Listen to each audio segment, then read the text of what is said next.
comment from Ushabaloo on YouTube, basically saying I have the same 3 questions as I always do. How, when and why did it go from something my cat throws up to a masterpiece? Now, masterpiece is probably overstating it somewhat. But what they're referring to, I think it's the way I start each painting. Right, and I think it helps you loosen up. Basically, so what I do is wet the paper all over first and then just throw a whole load of colour on.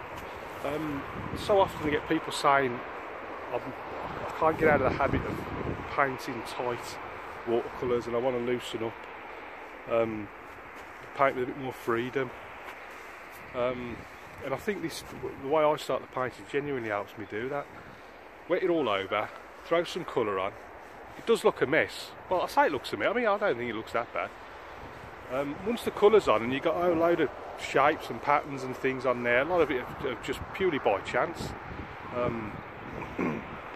You've then got something to work with, and because it's already gone on the palette, it's already gone on the paper loose, you're in that mindset then to paint in that same sort of style.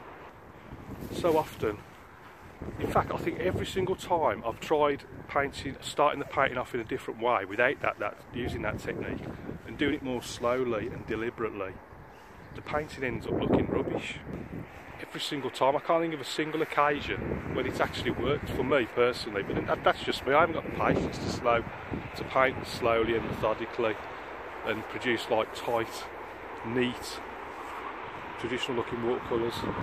So I'd recommend to anyone who wants to learn how to paint sort of more loosely, more sort of abstracty,